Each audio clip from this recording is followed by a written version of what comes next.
제가 어렸을 때에 이런 노래가 있었습니다.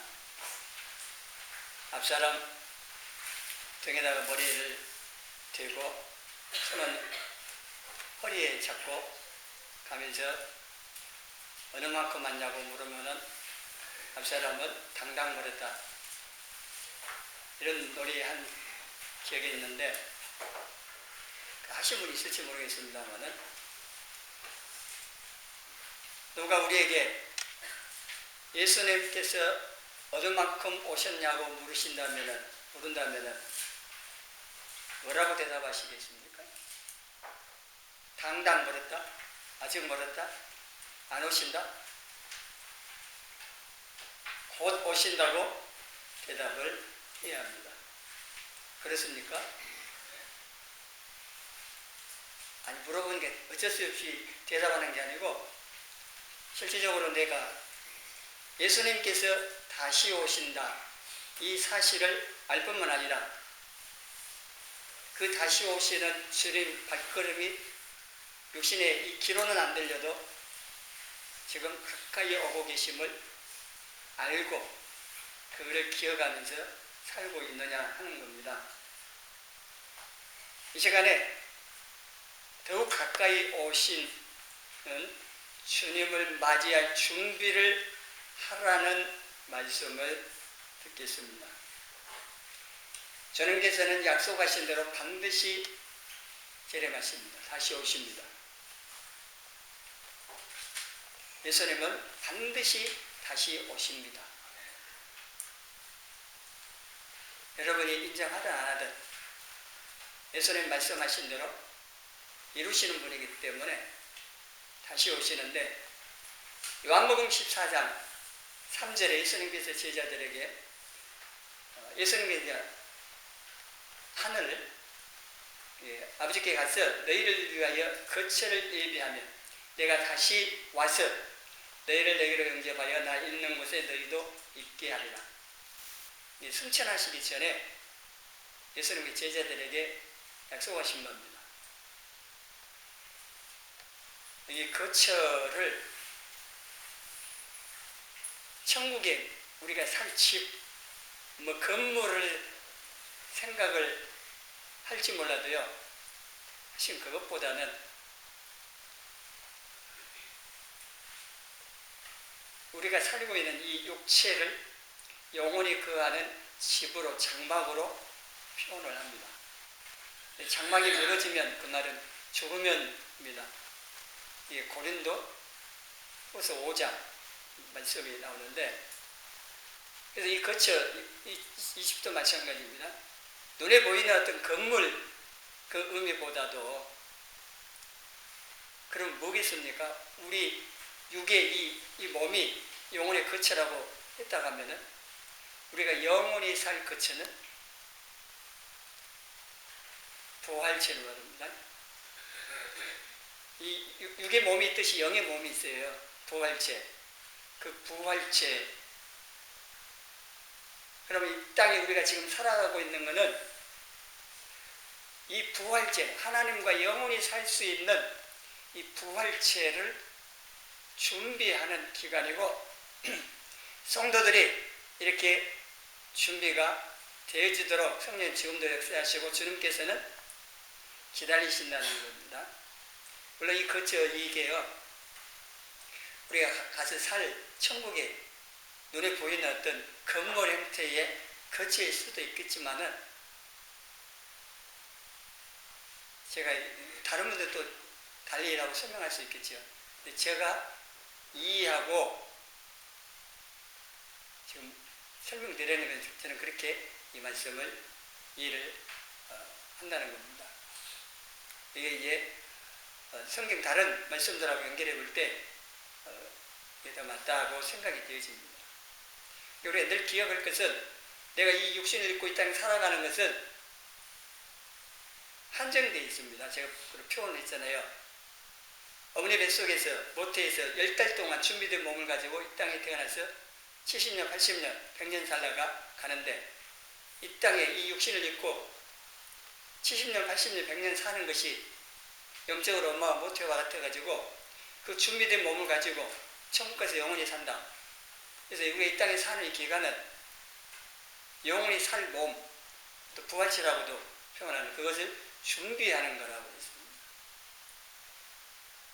하나님 우리를 육신적으로 잘 먹고 잘 살라고 그렇게 구원하시고 은혜 주시고 그게 목적이 있지 않습니다.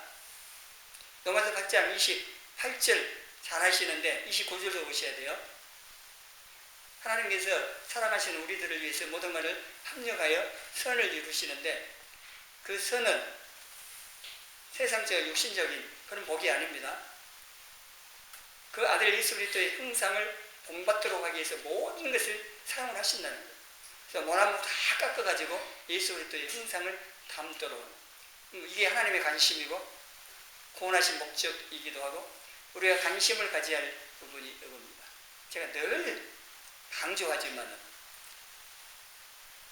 하나님과 영원히 살 수 있는 몸을 준비해 가야 돼요. 신랑 옆에 설 신부로 준비가 되어야지 않냐는 거죠.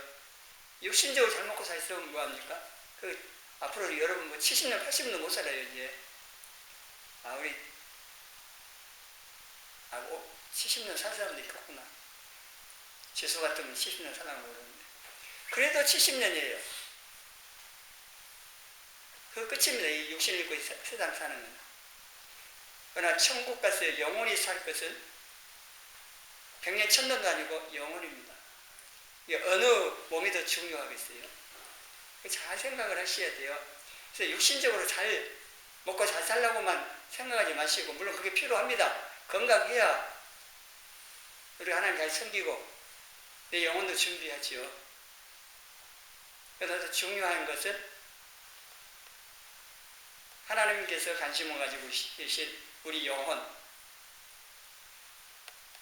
내 영혼이 하나님을 더 닮는 예수 그리스도의 형상을 닮아가는 것이라 하는 것을 기억을 하시고, 이 부분 설명하기 조금 더 설명을 했습니다만 이게 참 중요한 겁니다. 그리고 18절에도 예수님 약속을 하셨어요. 같이 읽어봅니다. 내가 너희를 고아와 같이 버려두지 아니하고 너희에게로 오리라. 아멘. 우리가 지금 세상에 고아같이 버려진 것 같죠? 고아가 아닙니다. 우리 아버지 계셔요. 육신의 아버지 말고 우리 영혼의 아버지 하나님 계셔요. 눈에는 안 보여도 우리 모든 것을 다 살펴 아시고 보호하시고 보살펴 주시고 이런 좋은 아버지 없습니다. 하나님밖에 없어요. 육신의 아버지는 못 해줄 것이 너무 많지요. 근데 하나님 아버지는 항상 우리와 함께 하셔서 보살펴 주셔요. 예수님께서 성령님도 아예 우리 안에 와 계십니다. 결코 고아가 아닙니다. 내가 고아다, 애톨이다, 딸놀림 당해가지고 그거는 내가 하게 느낄 뿐입니다. 실제는 그렇지 않습니다. 누가 뭐라 하든 나는 내 아버지가 계시고 나의 보호자가 계시고 나의 구원자가 계십니다. 성령으로 우리 안에 지금 와 계셔서 우리를 계속 보살피고 양육하십니다. 하나님과 영원히 함께 살 수 있는 하나님의 온전한 자녀가 되도록 성령님께서 끊임없이 일하고 계셔요. 우리는 그걸 알고 순종하냐 안 하느냐 차이가 좀 있긴 하겠지만은 기억할 것은 예수님께서 우리를 고아처럼 내버려두지 아니하시고 데리러 다시 오시겠다고 약속하셨고 이 약속대로 주님 반드시 오십니다. 만일 하나님 말씀하시냐 안 이루시냐 하나님 아니십니다. 사람 말해놓고 그 말을 이루지를 못할 쓰고 있습니다. 이룰 능력이 없어요. 근데 하나님께서는 말씀하신 거 다 이룰 수 있는 능력을 가지신 분이십니다. 세월이 얼마나 흐르든 상관없습니다. 예수님 다시 오시겠다고 우리에게 약속하시고 말씀하시고 2000년이 지났는데 안 오네? 안 올까요? 오십니다. 베드로서 3장 표현에 하면 하나님께는 1000년이 하루 같고 그럼 이틀밖에 안 지났어요. 하나님의 시간의 개념이 없습니다. 하나님께서는 항상 현재시고 우리에게만 이 시간에, 공간에 제한을 받아서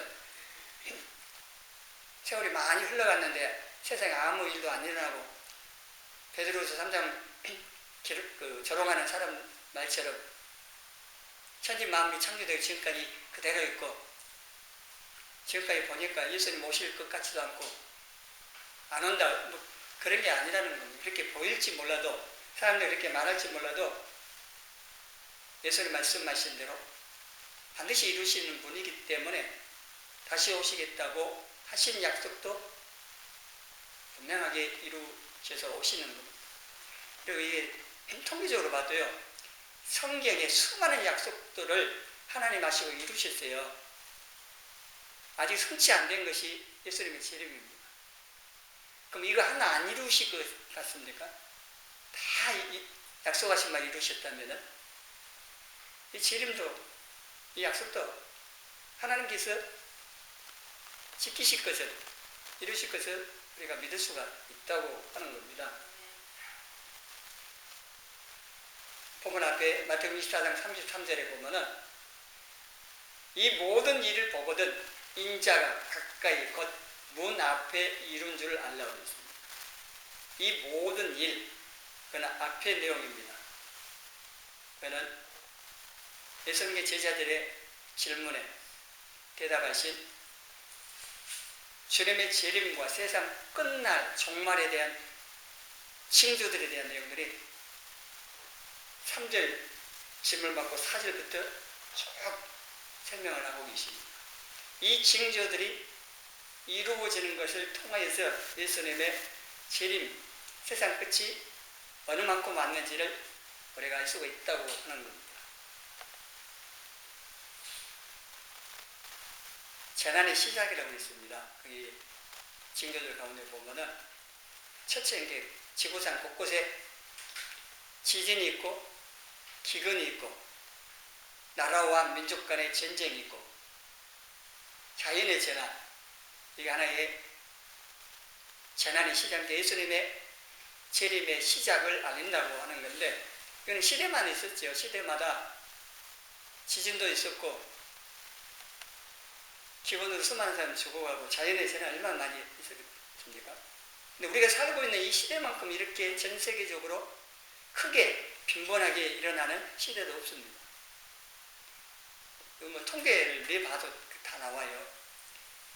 이 시간에도 자연의 재난으로 많은 사람이 죽거나 고통을 당합니다. 물론 사람들이 자연을 관리를 잘 못해서 하나님께서 자연을 잘 관리하라고 하셨는데 잘 관리 못하고 욕심에 의해서 자연 환경을 파괴하니까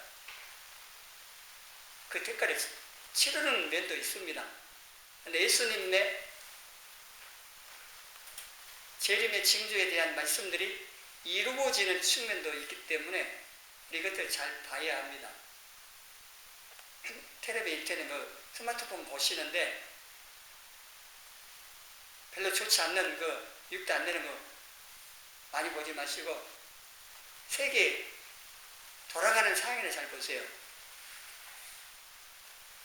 세계에 어떤 지금 일들이 벌어지고 있는가, 세계 뉴스, 특별히 이스라엘과 관계돼서 그런 걸 잘 주시해 보시라 하는 겁니다.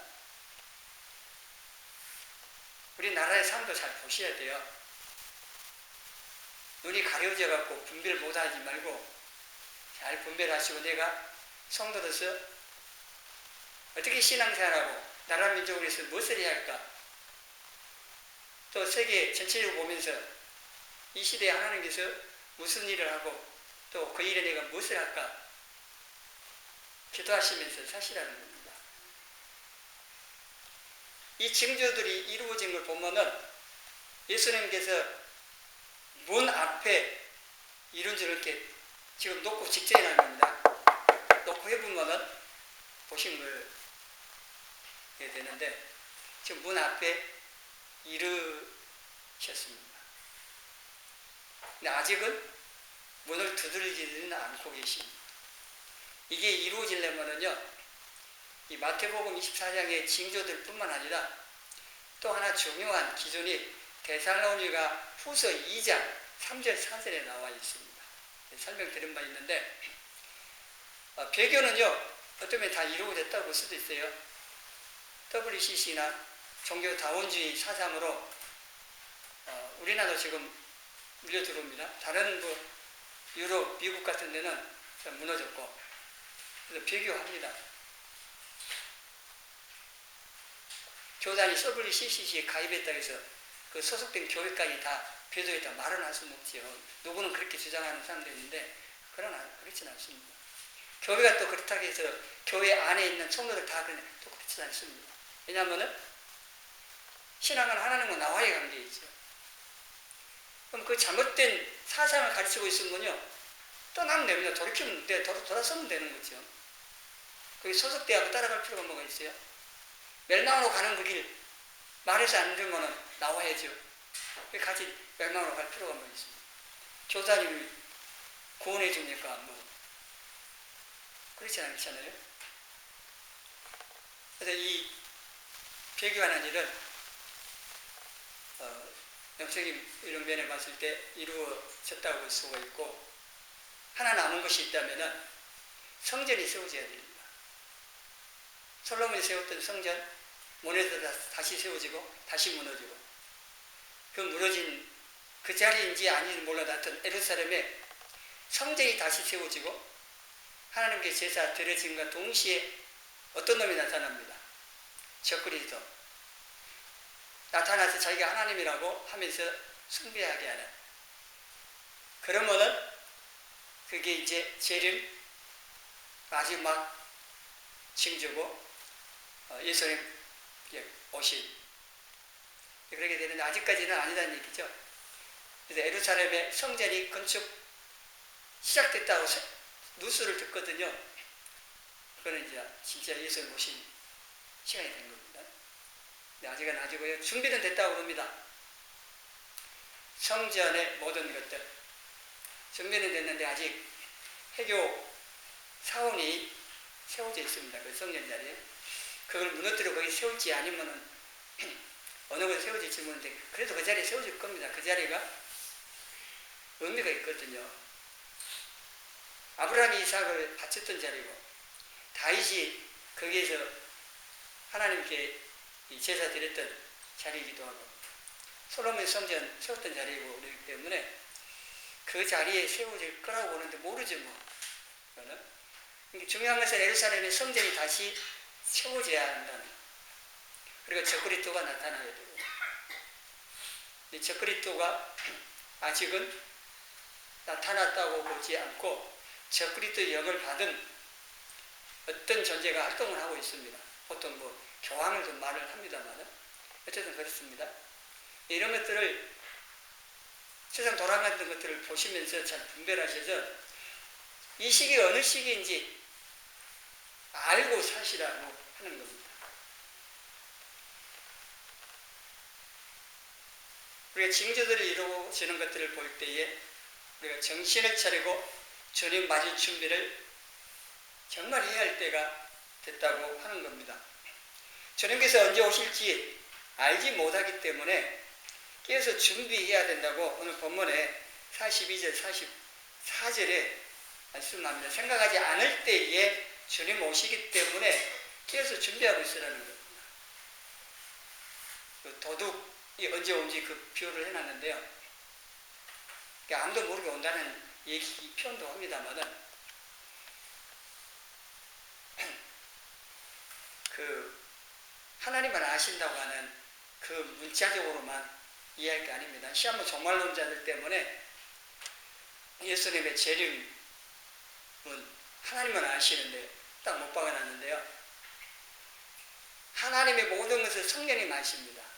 그 성령님께서 우리 안에 계시고 우리로 하여금 예수님의 재림의 시기들을 분별하면서 준비할 수 있도록 도우십니다. 문제는 우리가 그 성령님께 민감하고 순종 안 하는 게 문제입니다. 그러니까 성령님께 민감하게 반응을 보이고 순종을 잘 따라가기만 하면은 주님 언제 오시든 상관없습니다. 준비돼 가니까요. 시한부 종말론 자들처럼 다 팽개치고 주님 재림하시니까 만나야 한다고 맨날 예배 드린다고 될 일입니까? 성경은 그렇게 말씀을 하고 있지 않습니다.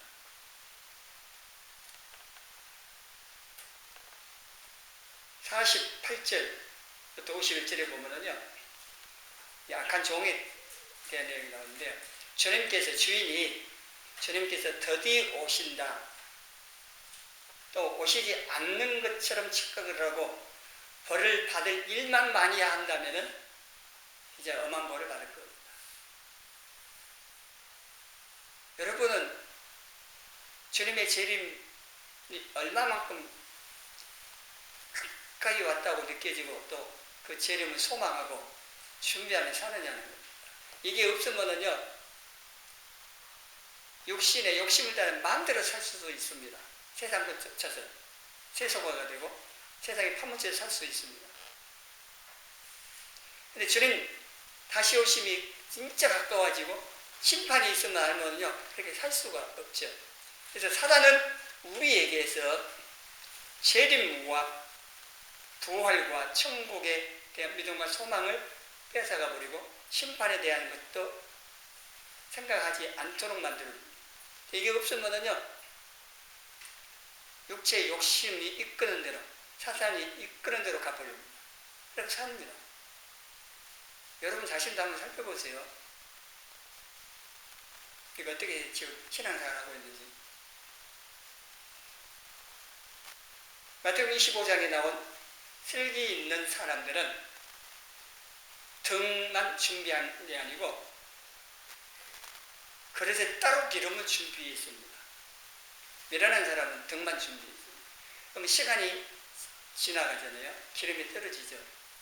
근데 신랑이 더디 옵니다. 다 좋으며 잘세 있습니다. 지금도 마찬가지예요.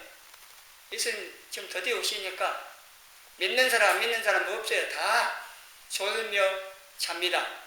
육신적으로 자는 것, 그거 말하고 있지 않습니다. 세상에 취해가지고 잡니다. 술 취해가지고 해야 할 일도 안 하고 엉망진창으로 삽니다. 그 술이 세상입니다. 그러니까 자더라도요, 슬기로운 다섯 처녀처럼 따로 기름을 준비해 놓고 자야 돼요. 그럼 기름 떨어지면 그것도 다시 부으면 되니까. 근데 그 기름은요, 한순간에 어떻게 준비가 안 됩니다. 기름 떨어지니까 사러 가라고 해서 미래는 다이어트는 사러 가는 사이에 신랑 와서 문 닫아버리고 혼인잔치는 안에서 이루어지고 못 들어갔습니다. 그 기름은요, 매일의 생활 가운데 우리가 하나님 기뻐하시는 신앙생활을 통해서 준비되어 갑니다. 성령의 인도하심을 따라 신앙생활을 하는 것을 통해서 준비되어져 갑니다. 신부의 예복도 마찬가지입니다. 계시록 19장 8절에 신부가 입는 해마포 예복은요, 성대 오르내시되어 있습니다. 매일 살아가면서 하나님을 닮아가는 생활을 통해서 그게 준비되어 가요.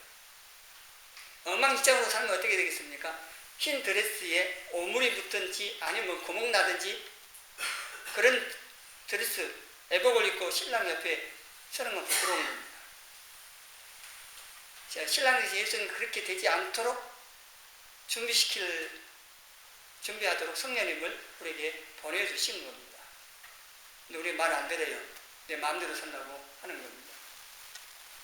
그러면 이 마지막 때 깨어서 준비하는데 우리에게 가르쳐 주신 그 말씀들 가운데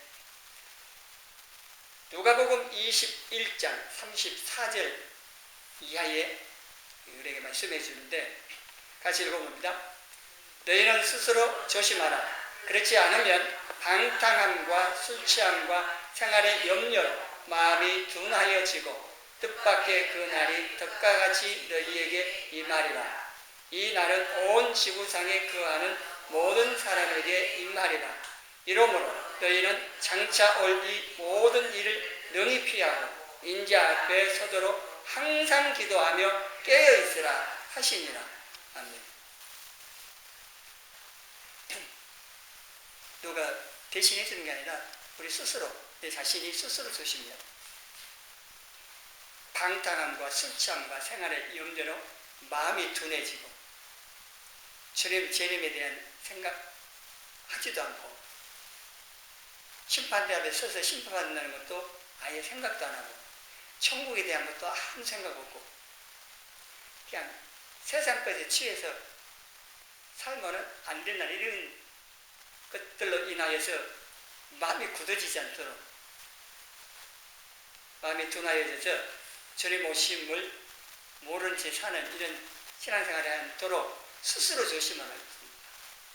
그리고 장차 올 이 모든 일을 능히 피하고 주님 앞에 서도록 항상 기도하며 깨어있으라고 했습니다. 기도하는 것이 만큼 중요합니다. 신앙생활이 중요한데 이 마지막 시대에 사는 성도들에게 매우 중요한 거죠. 그런데 누가복음 18장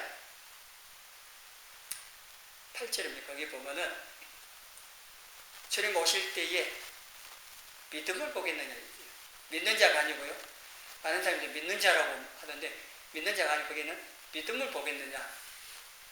그 믿음은 바로 앞에 예수님 비유로 말씀하신 낙심하지 않고 응답하실 것을 믿고 포기하지 않고 끝까지 기도하는 믿음을 말합니다. 다시 말하면 주님 오실 때에 이런 믿음을 갖고 기도하는 사람, 성도들 찾아보기 어렵다는 말이 되기도 하겠죠. 또 다른 면에서는 기도하기가 점점 어려워진다. 그런 말이기도 합니다. 사단이 방해를 많이 놓지요. 또 우리가 지금 우리나라 먹고 살만하잖아요. 지금 조금 어려워지고 있습니다만 그래도 먹고 살만하니까 기도 안 합니다. 옛날 같지 않아요. 옛날에 보릿고개 지금 잘 모르는 사람도 있을 거예요. 젊은 분들. 보릿고개 시절에는요. 너무너무 힘드니까 하나님 안 찾을 수가 없었어요. 성도들이. 울며 기도 안 할 수가 없었어요. 힘드니까. 근데 지금은 먹고 살만하니까 안 합니다. 하나님 도우심을 없어도 물질적으로 있으니까 그냥 살만한지 기도 안 합니다. 은혜도 사모 안 합니다. 집회에도 안 옵니다. 이 시대가 그렇습니다. 우리나라 이 성도들의 상태가. 기도 안 하는데 어떻게 사단과의 전쟁에서 이길 수 있으며 주님 맞을 준비를 할 수 있겠습니까? 죄를 이기지만 내 자신의 욕심을 이길 수가 없습니다. 기도하지 않고서는. 기도를 통해서 하나님의 은혜가 와야 되고 능력이 와야 되고 성령님으로 충만해져야 뭐 전쟁을 해서 이기든지 자신과 싸워서 이기든지 욕심을 이기고 죄를 안 지든지 뭐 이렇게 가능할 건데 이게 안 된다는 겁니다. 그리고 바울이 로마서 13장 11절 이하에도 이렇게 말씀을 하는데 같이 읽어봅니다. 또한 너희가 이 시기를 알거니와 자다가 깰 때가 벌써 되었으니 이는 이제 우리의 구원이 처음 믿을 때보다 가까웠습니다. 밤이 깊고 낮이 가까웠으니 그러므로 우리가 어둠의 일을 벗고 빛의 갑옷을 입자. 낮에와 같이 단정히 행하고 방탕하거나 술 취하지 말며 음란하거나 호색하지 말며 다투거나 시기하지 말고 오직 주 예수 그리스도로 옷 입고 정욕을 위하여 육신의 일을 도모하지 말라. 아멘. 사도 바울이 이 말씀을 기록할 때로부터 지금 거의 2000년이 지났습니다. 여기에 내가 이 시기를 알거니와 자다가 깰 때가 벌써 되었으니 2000년이 했어요. 그럼 지금은 더 말할 필요가 없습니다. 지금은 훨씬 가까운 거죠. 자다가 깰 때가 벌써 됐을 뿐만 아니라 주는 옷이 바로 가까이 와 계시니까 나가서 맞이할 준비를 해야 할 때가 된 겁니다. 그래서 이럴 때에 어떻게 살아야 되는가를 여기 말씀을 합니다. 근데 육신의 일을 집중해서는 안 되는 거죠. 이게 예수 그리스도로 옷 입고 있습니다. 이거는 옷 입으면 옷만 보이듯이요. 예수 그리스도만 보이는, 또 보여주는 삶을 살라는 말씀. 그렇게 살려면 이제 앞에 있는 내용들, 성경의 성도들이 살아야 할 그 말씀을 따라 살아야만 복하는 것이겠죠. 이렇게 살라는 겁니다. 주님 오실 때 가까워지고 있는데 주님 맞이할 준비를 이런 말씀들을 통해서 하라고 말씀을 하고 있습니다.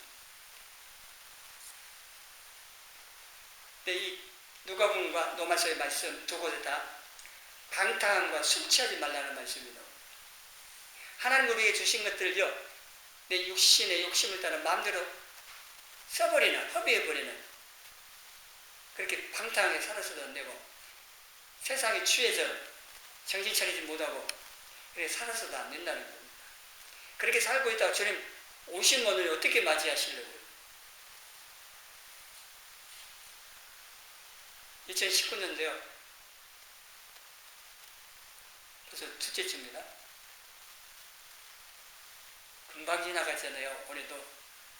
우리 인생 금방 지나갑니다. 주님 오시든지 주님 앞에 서든지 간에 오늘 주님 앞에 설 날이 그만큼 가까워지고 있어요. 먼 훗날의 얘기가 아니고 가까워지고 있습니다. 내가 하나님 부르시면 말아서 주님 앞에 서든지 아니면 주님께서 오셔서 그 앞에 서든지 간에 그 날이 점점 가까워지고 있습니다. 이럴 때 우리가 정신 못 차리고 내 육신의 욕심을 따라서 세상을 따라서 살아서는 안 된다고 하는 말씀을 또 드리는 겁니다. 우리가 세상에 살지만요 구별되게 살아야 합니다. 세상에 취하고 세속어 같으면은 재림을 준비할 수가 없는 거죠. 찬양에 나온 것처럼 손에 있는 재물보다도 부귀영화보다도 어떤 환경, 여건 그런 것보다도 주님 자신이 내게 가장 귀하고 그 주님 맞이할 준비하는 것이 귀하다는 것을 기억을 하시고 살아가셔야 합니다. 여러분은 주님 맞이하기 위해서 무엇을 하고 있습니까? 한번 점검을 해보세요. 여러분은 자신이 신랑이신 예수님 옆에 설 신부라는 사실을 기억하며 사십니까? 그래서 신부로서 단장 잘 하시냐는 겁니다. 신부가 그 신랑 옆에 설 결혼식 시기에 가까워지는데도 불구하고 자고 있어갖고 신부 화장도 못하고 옆에 설 수는 없잖아요. 서울 총각하고요 시골 처녀하고 만나갖고 결혼하기로 약속했어요. 날짜를 정했습니다. 그래서 신랑이 신부 되도록 했습니다. 준비 하나도 안 해놨습니다.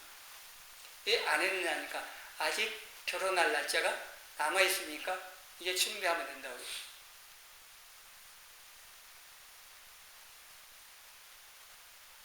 신랑 될 사람이 말한 날짜는 양력이었고 신부 될 사람이 생각하는 그 날짜는 음력이었습니다.